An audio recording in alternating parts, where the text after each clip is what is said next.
Kalau memang gara-gara omongan saya ini lalu saya dilaporkan penistaan agama, saya lawan sampai akhirat. Betul loh, saya ngomong. Kan dia siap melawan sampai dunia akhirat kalau ucapan dia dianggap sebagai penistaan agama.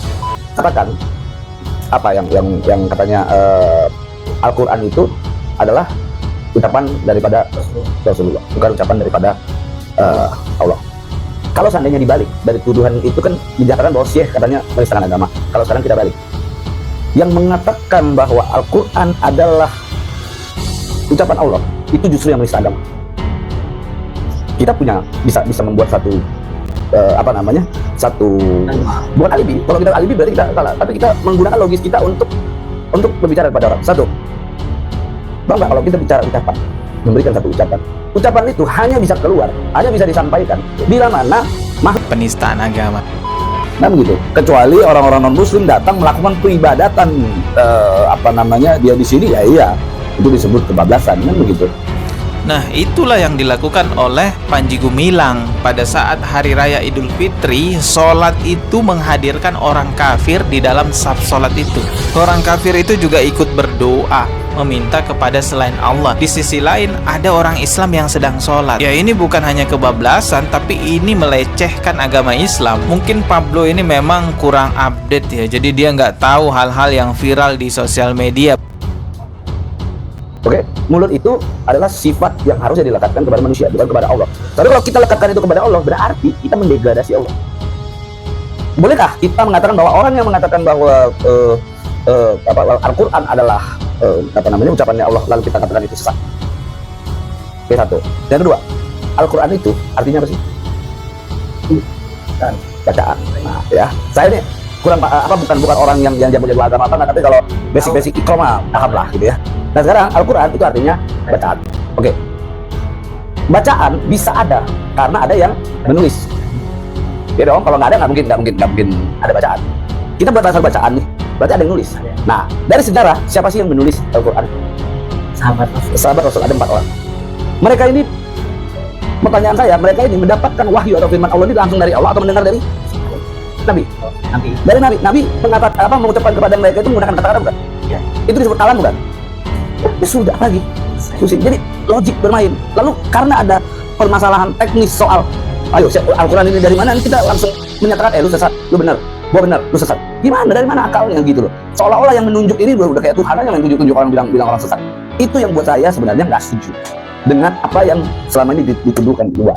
Itu kalau memang gara-gara omongan saya ini lalu saya dilaporkan penistaan agama, saya lawan sampai akhirat. Betul loh, saya ngomong itu, tapi jangan dipotong. Itu tadi omongan. Assalamualaikum warahmatullahi wabarakatuh. Kembali lagi saya akan mereaksi videonya Pablo Benu. Di dalam video ini dia menolak orang-orang yang mengatakan Al-Zaitun itu toleransi kebablasan. Tempatnya toleransi kebablasan nih. Seperti apa sih katanya Pablo Benu? Langsung aja coba kita simak ya. Al-Zaitun itu di ujuk-ujuk katanya toleransi yang kebablasan. Gitu. Dari mana kebablasan? Dari mana kebablasannya kan gitu katanya. Kita di sini tetap datang tuh banyak orang yang non muslim gitu ya, datang kemari itu tetap ngikutin aturannya yang diberlakukan oleh Al-Zaitun. Kebablasannya dari mana? Nah begitu. Kebablasannya dari mana? Ini orang kurang update kali ya, kurang ngelihat informasi kali ya. Tuh. Kecuali orang-orang non muslim datang melakukan peribadatan dia di sini, ya iya. Nah itulah yang dilakukan oleh Al-Zaitun. Itu disebut kebablasan, kan begitu. Dia datang, dia sadar betul orang-orang non muslim itu sadar sebagai bintang tamu kok, sebagai tamu kok di sini. Terus apa yang salah dari Al-Zaitun? Maka ya saya bertentangan aja sama orang-orang yang di luar ngomong. Oh itu tadi ya. Padahal di sini dia ngomong sendiri ya. Kalau yang kebablasan tuh yang seperti ini katanya. Nah begitu. Kecuali orang-orang non muslim datang melakukan peribadatan dia di sini, ya iya. Itu disebut kebablasan, kan begitu. Nah itulah yang dilakukan oleh Panji Gumilang pada saat Hari Raya Idul Fitri. Sholat itu menghadirkan orang kafir di dalam saf sholat itu. Orang kafir itu juga ikut berdoa, meminta kepada selain Allah. Di sisi lain ada orang Islam yang sedang sholat. Ya ini bukan hanya kebablasan, tapi ini melecehkan agama Islam. Mungkin Pablo ini memang kurang update ya, jadi dia nggak tahu hal-hal yang viral di sosial media. Betapa banyaknya jejak digital yang memperlihatkan Panji Gumilang itu itu toleransi kebablasan di Al Zaitun. Ini salah satu jejak digital yang pernah saya reaksi juga nih. Saya putarkan lagi nih. Bagaimana Al Zaitun juga pernah memberi ruang orang Nasrani menggelar Natal di Al Zaitun. Oh, itu jangan diherankan, itu hal biasa. Tuh, merayakan Natal di Al Zaitun, kata Panji Gumilang, itu hal biasa, jangan diherankan. Ini toleransi kebablasan. Tidak biasa bagi Biasa. Jangan-jangan Anda yang menganggap gak biasa itu. Kalau saya biasa. tapi secara umum kan tidak biasa. Jangan cerita umum. Individu.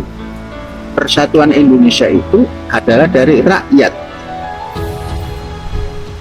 Individu itu masa yang biasa dikatakan gak biasa. Menimbang jangan selalu umum. Jelas ya, Panji Gumilang mengatakan bahwa hal biasa merayakan Natal di Al Zaitun. Itu udah toleransi kebablasan ya. Pablo harusnya simak video itu ya. Ini juga nih. Datanglah kawan kita. Bisa enggak kami ngadakan Natalan di Al Zaitun? Oh, boleh. Mau pakai masjid? Tuh. Bahkan Natalan di masjid pun juga diperbolehkan oleh Panji Gumilang. Jadi semua fakta sudah jelas mengenai Panji Gumilang dan Al Zaitun ini. Tinggal Anda sendiri mau memposisikan diri Anda di mana. Mau membela kebenaran atau mau membela kesalahan. Orang yang memang niat membela kesalahan selalu aja ada dalihnya, selalu ada aja caranya. Begitupun juga sebaliknya, orang-orang yang memang mau membela kebenaran, ya ada aja caranya. Allah akan bukakan jalan. Tetapi orang-orang yang munafik, mereka sudah tahu itu salah, ya tetap aja dibela. Dan Allah Subhanahu wa taala sudah memperingatkan kepada kita semua bahwa orang-orang munafik itu akan ditempatkan di keraknya api neraka dan tidak ada yang bisa menolongnya. Itulah yang tercatat di dalam Al-Qur'an surah An-Nisa ayat 145.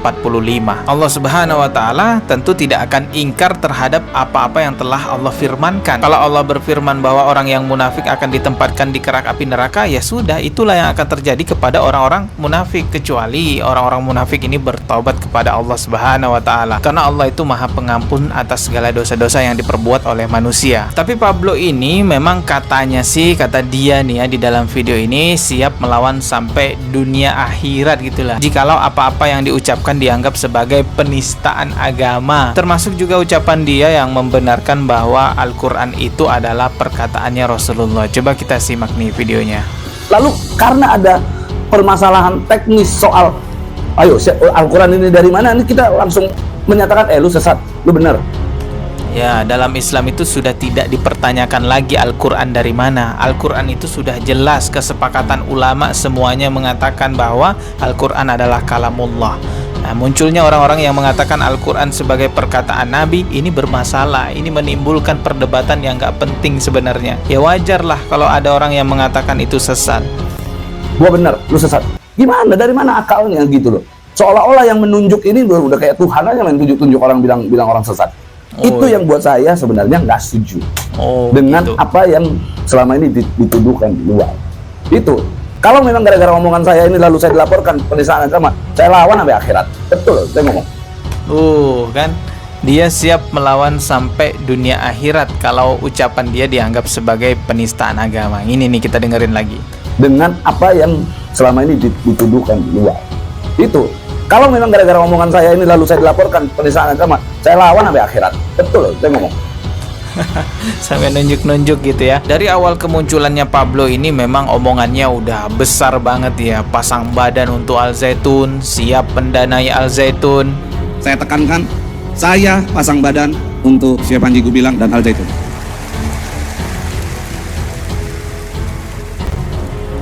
Bahkan hari ini saya ingin sampaikan kepada teman-teman mungkin yang sudah banyak mendengarkan isu bahwa rekening Syekh Panji Gumilang dan rekening Al Zaitun katanya diblokir. Syekh bilang jangan takut, dan saya juga sampaikan kepada teman-teman jangan takut. Kalau Al Zaitun kekurangan operasional, minta sama saya kasih. Gaya banget ya mau mendanai Al Zaitun gitu ya. Kalau berdasarkan jejak digital yang ada, Pablo ini dahulunya pernah tersangkut kasus pencucian uang ataupun penipuan. Lalu sekarang berkuar-kuar mau mendanai Al Zaitun. Jangan-jangan nanti malah dicek lagi oleh PPATK rekeningnya Pablo. Pada intinya di video ini saya mau menyampaikan bahwa kasus mengenai Panji Gumilang ini sudah jelas. Jadi Anda semua mau memposisikan diri Anda di mana, Allah akan mencatat itu semua. Ingat Al-Quran surah An-Nisa ayat 145. Di situ Allah pertegas bahwa orang-orang munafik itu akan ditempatkan di keraknya api neraka.